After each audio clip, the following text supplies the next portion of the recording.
करौली में मदन मोहन जी के मंदिर में झाड़ू का काम करते थे। उनका नाम था काले खां। क्या नाम था? काले खां। काले खां बड़े प्रसिद्ध हैं। मैंने उनका चरित्र पढ़ा भी है, श्री काले खां जी का। तो काले खां जी के नाम से आज भी मदन मोहन जी की आरती होती है। तो ऐसा होता ही नहीं कि काले खां को प्रणाम नहीं कर दो। देखो कितनी बड़ी बात।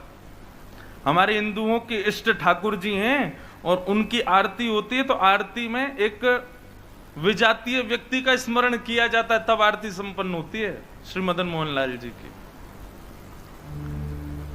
तो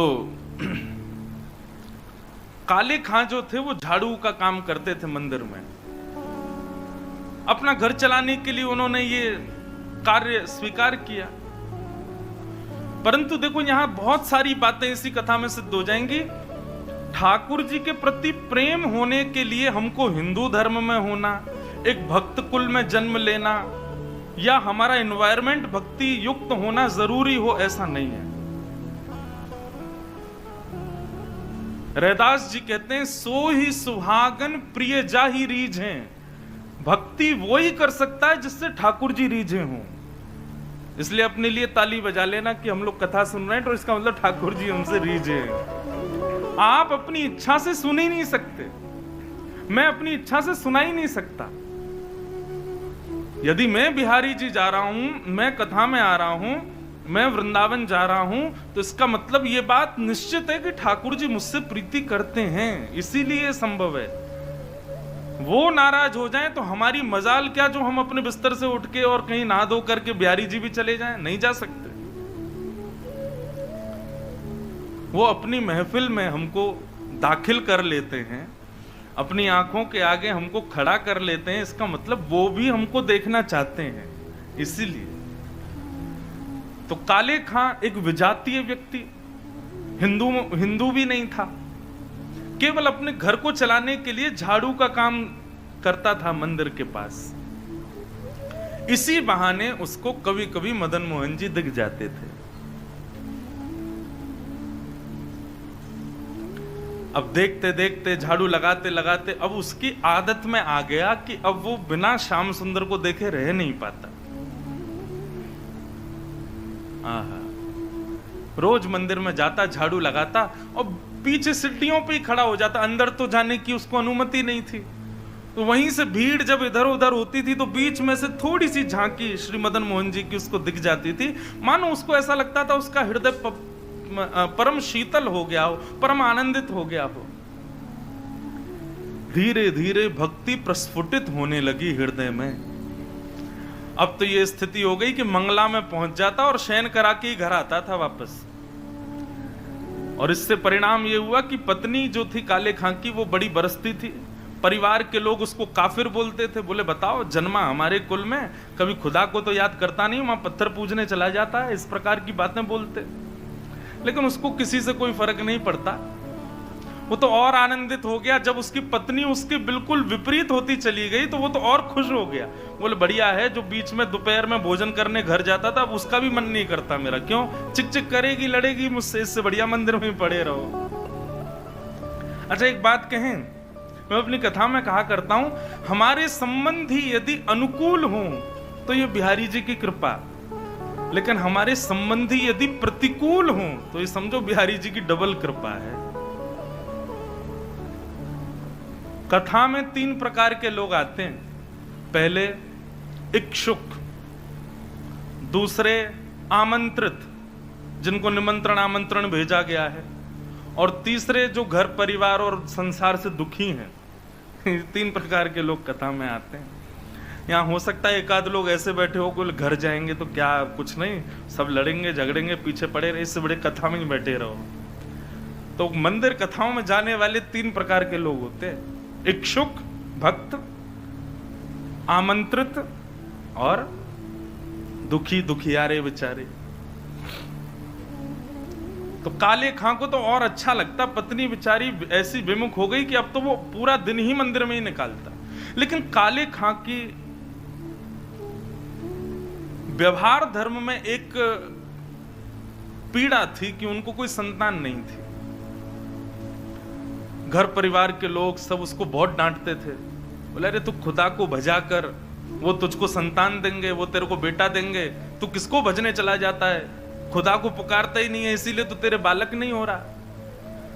अब तो रोज की इतनी चिकचिक हो गई कि काले खां एक दिन मंदिर गया, मदन मोहन जी का श्रृंगार दर्शन कर रहा था, दूर खड़े खड़े बोले हे मदन मोहन लाल जी, मुझे पुत्र की कामना नहीं है, मुझे संतान की कामना नहीं है, पर आपकी भक्ति करने में, आपसे प्रेम करने में बाधा बनती है मेरे परिवार के लोगों की बातें, और वो बातें तभी खत्म होंगी जब मेरे घर एक पुत्र हो जाए। हे नाथ, मुझे पुत्र की कामना नहीं, मेरी कामना तो ये कि सब चुप हो जाएं और मैं आपकी भक्ति करता रहूं, इसके लिए आप मुझे एक पुत्र दे दो। देखो कितने बढ़िया ढंग से ठाकुर जी से पुत्र मांगा, और कृपा ऐसी हुई कि कहां परिवार के लोगों ने जब ज्यादा बोलना प्रारंभ किया तभी खबर आई कि काले खां की पत्नी जो है वो गर्भवती। पहले तो आधे लोगों के मुंह बंद हो गए। काले खां भी सबको बोलते थे, बोले तुम लोग कहते हो खुदा को भजो तभी बालक होगा, दो मेरे मदन मोहन लाल जी ने भेज दी संतान, अब देखना होगी।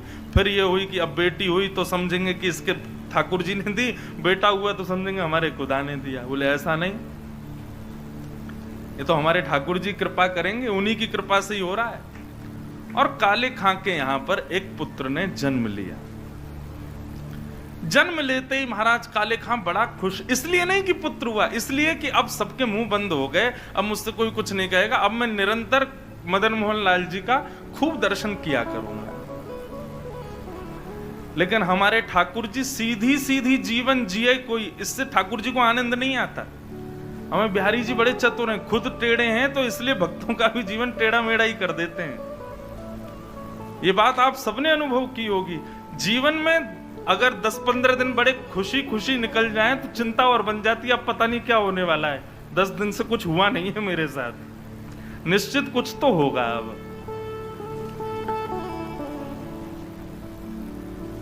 काले खां का पुत्र 8 वर्ष का हो गया, सब आनंदित था, काले खां बड़ा प्रसन्न।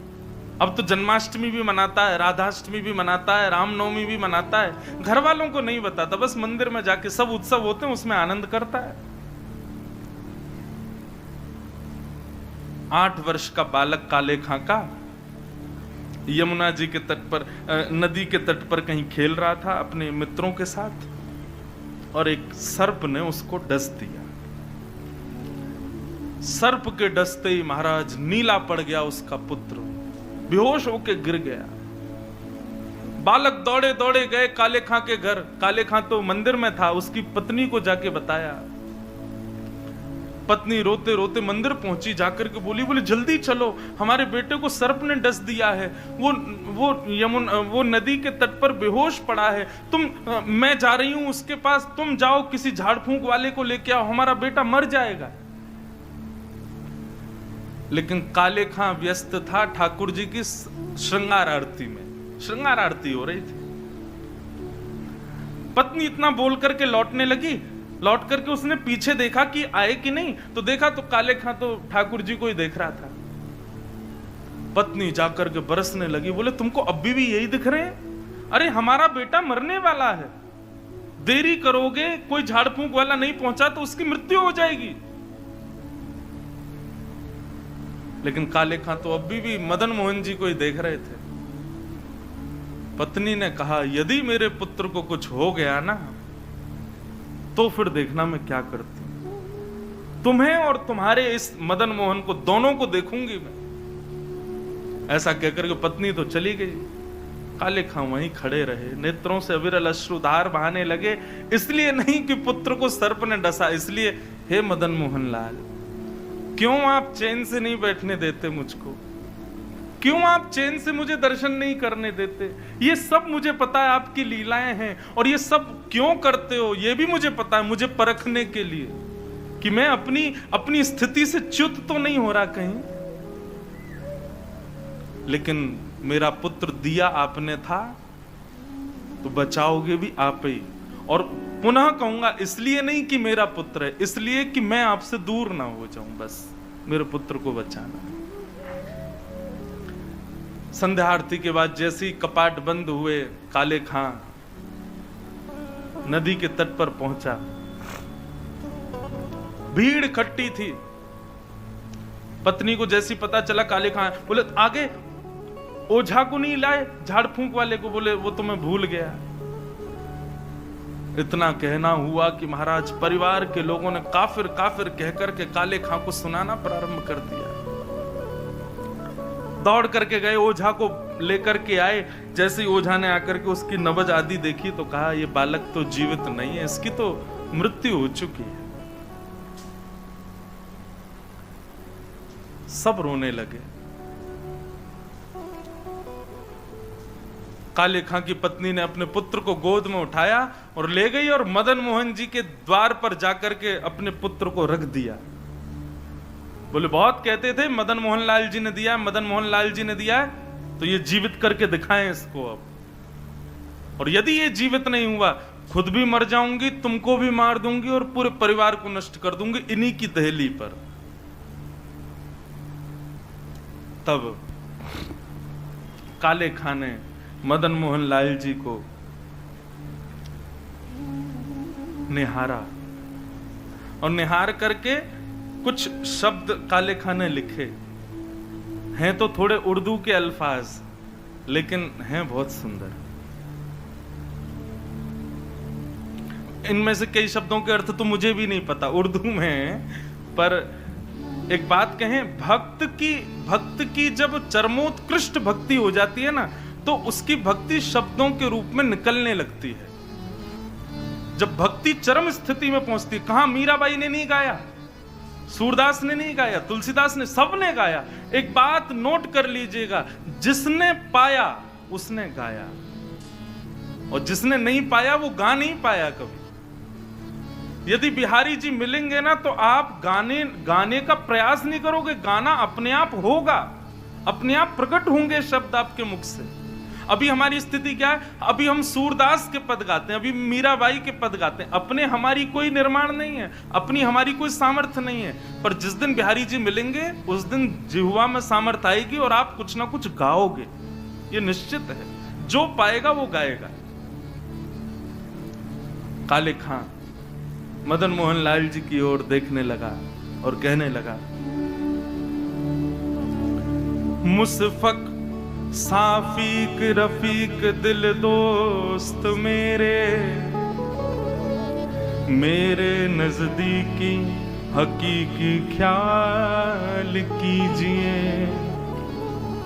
मेहरबान कदरदान आला तू जहान बीच, मुझसे गरीबों का गुनाह माफ कीजिए। काले बेकरार खड़ा तेरे दरबार पे, नंद के कुमार जरा गौर अब कीजिए। हिंदुओं के नाथ तो हमारा कुछ दावा नहीं, जगत के हो नाथ तो हमारी सुध लीजिए। हे मदन मोहन लाल, एक द्वार पर खड़ा है तुम्हारे, यदि तुम हिंदुओं के नाथ हो तो हम वापस चले जाएंगे, कोई कृपा मत करना। पर मैंने सुना है लोग आपको जगन्नाथ बुलाते हैं। जगत के हो नाथ, जगत के हो नाथ तो हमारी सुध लीजिए।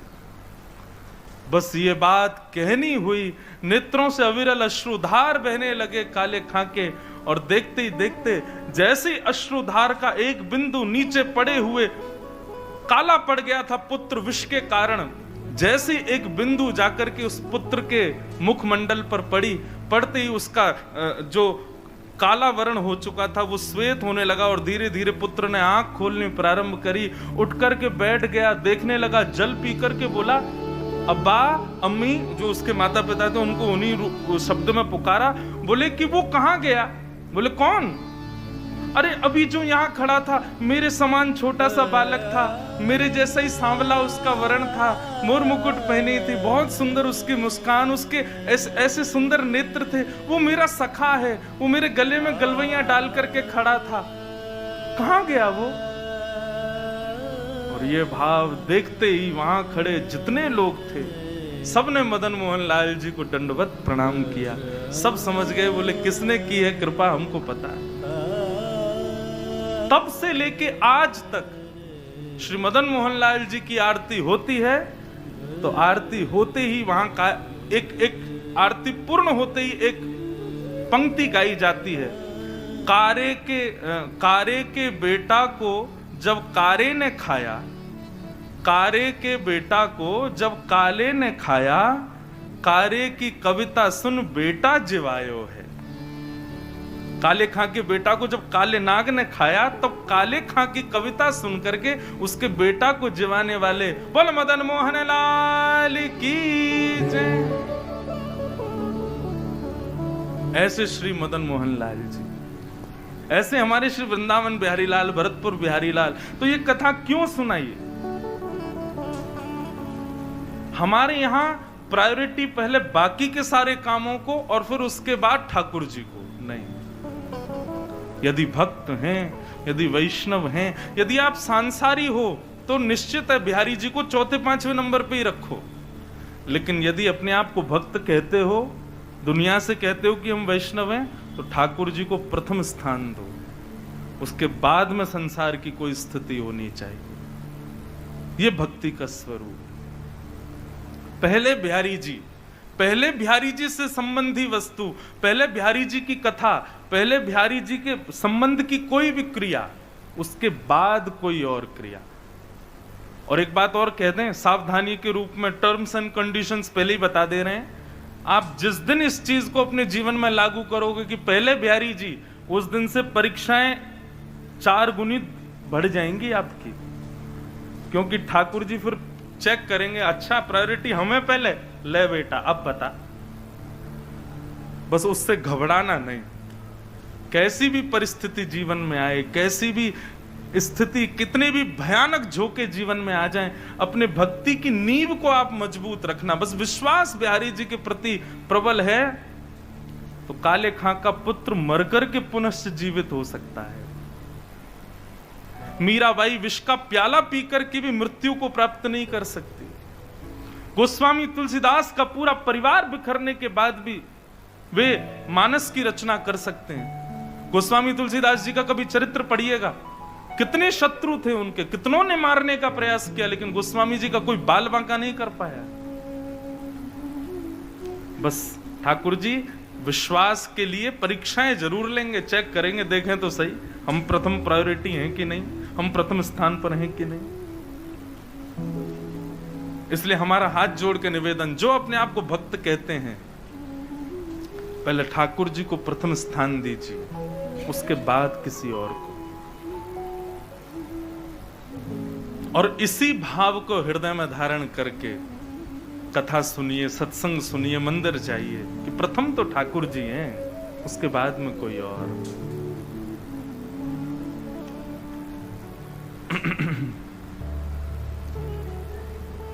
बोलो वृंदावन बिहारी लाल की जय।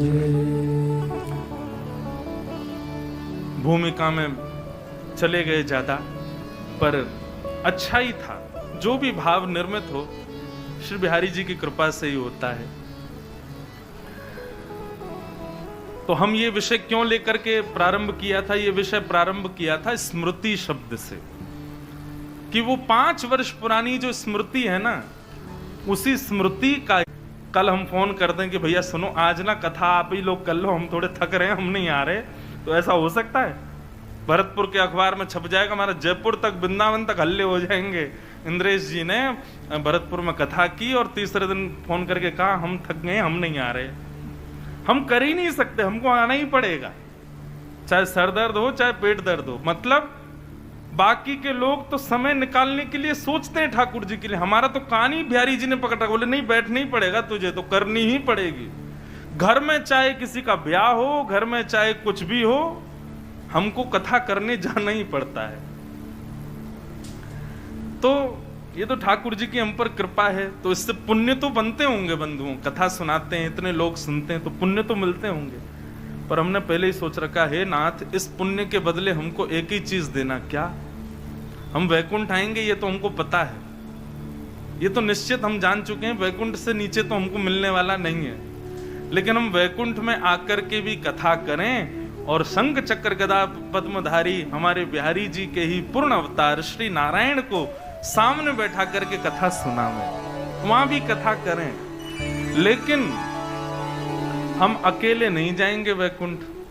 जिस जिस शहर में जितनी कथाएं करेंगे और जहां जहां के जितने जितने लोग कथा सुनेंगे वे सब भी हमारे संगे ही जाएंगे वहां। तो इसीलिए हमने अपनी व्यासपीठ का नाम भक्ति पथ रखा। भक्ति का रास्ता, भक्ति का मार्ग, जो सीधे बिहारी जी के पास जाएगा और उनके सामने बैठ के हमको कथा करनी है। तो उसमें कुछ शहर हैं जहां भक्ति पथ परिवार अपनी गतिविधियों से, अपने सत्संग से, अपने क्रियाओं से इस भाव को, इस संकल्प को सार्थक कर रहे हैं। उसमें यदि ऐसा कह दूं तो कोई अतिशयोक्ति नहीं, पहले नंबर पे भरतपुर ही है। तो निश्चित है भरतपुर के आप सब लोग हमारे साथ वैकुंठ की यात्रा में, आप सबकी टिकट कट चुकी है, नहीं मन होगा तो भी चलना पड़ेगा, सब चलोगे हमारे साथ। और वहां 7 दिन के लिए जाएंगे बस हम लोग। 7 दिन कथा सुनाएंगे ठाकुर जी को, और ठाकुर जी कहेंगे वाह भैया बड़ी बढ़िया कथा सुनाई, अब दक्षिणा मांगो। तब दक्षिणा मांगेंगे, एहो विधिना तो पे अचरा पसार मांगू, जन्म जन्म दीजो या ही ब्रज बसिवो। अब हमको दोबारा ब्रज में ही भेज दो आप। तो 7 दिन रहेंगे वैकुंठ में, फिर दोबारा आ जाएंगे वृंदावन में, फिर से यहाँ पर खूब कथाएं आदि करके फिर जाएंगे, फिर आ जाएंगे। तो यही संकल्प है, इसीलिए इसका नाम भक्ति पथ है। आप सब पथिकों को बहुत बहुत शुभकामनाएं कि आप सब इस पथ के पथिक हो। खूब आनंद से हम लोग ठाकुर जी की प्राप्ति करेंगे, निश्चित है मिलेंगे ही मिलेंगे बिहारी जी। इससे नीचे काम बनने वाला हमारा है नहीं। बिहारी जी सत्य स्वरूप हैं, आप सब अनुभव करोगे। आप संसार में किसी से कितना भी प्रेम कर लो, लेकिन फिर भी अपने कुछ ना कुछ बातों को मन में छुपाओगे, उससे भी नहीं बोल सकते। लेकिन बिहारी जी ऐसे, उनके सामने जाते छुपाना नहीं पड़ता, सब अपने आप प्रकट हो जाता है। जो हम किसी को नहीं बता पा रहे, बिहारी जी के सामने जाते ही वो अपने आप प्रकट हो जाता है। चाहे वो हमारी दुख के हों, चाहे वो हमारे सुख के हों, चाहे वो हमारे द्वारा किए गए पाप हों, चाहे वो हमारी पीड़ाएं हों, बिहारी जी के सन्मुख आते ही सब अपने आप प्रकट हो जाती हैं। इसलिए वो सत्य है। संसार में कई लोगों से हमारे ऐसे संबंध होते हैं कि उससे हम अपनी सारी हृदय की बात कह देते हैं। वो हमारे सगे भाई बहन भी हो सकते हैं, या चाचा ताऊ के बच्चे भी हो सकते हैं, हमारे पड़ोसी भी हो सकते हैं, हमारे मित्र भी हो सकते हैं। परंतु बंधुओं, ठाकुर जी ऐसे हैं कि उनसे आप वह भी बोल सकते हो जो आप किसी से नहीं बोलते, और बोल सकते हो नहीं, बोलते ही हो। व्यक्ति पाप कर ले, सबसे छुपा लेगा, लेकिन ठाकुर जी से नहीं छुपा पाता।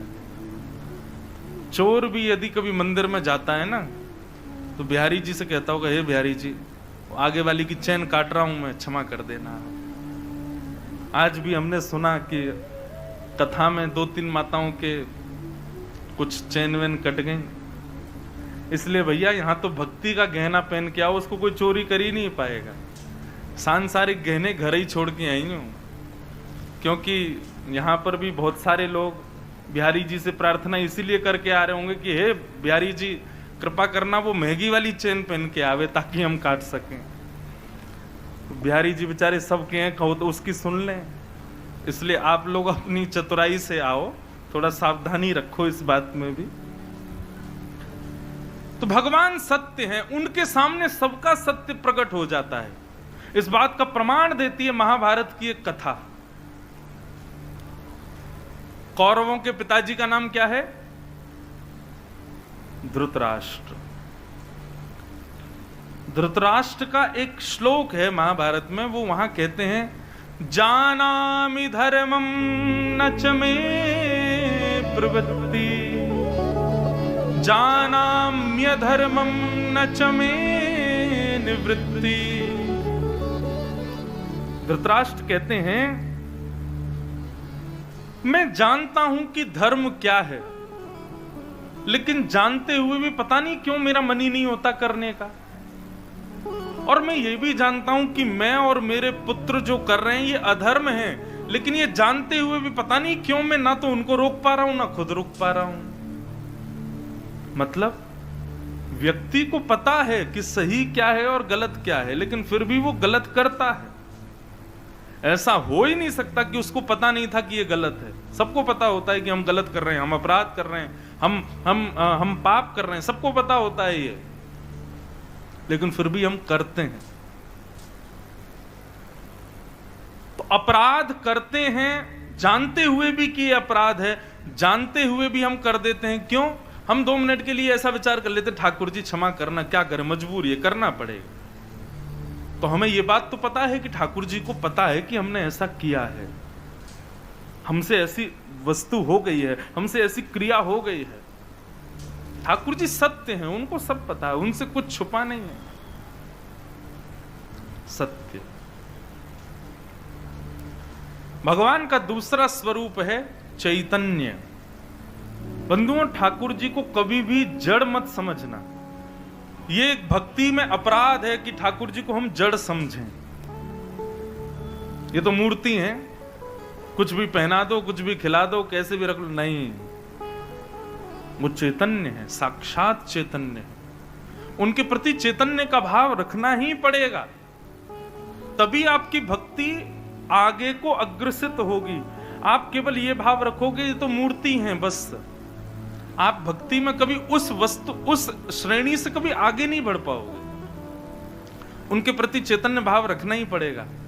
हमारे वृंदावन के राधा रमन लाल जी का कभी दर्शन करो आकर के, आपको अनुभव होगा। जिस दिन राधा रमन लाल जी बड़े प्रसन्न होते हैं, अपनी पोशाक से, अपनी सेवा से या किसी भी भाव से प्रसन्न होते हैं, तो उस दिन उनके 3-4 दतुइयां दिखाई देती हैं।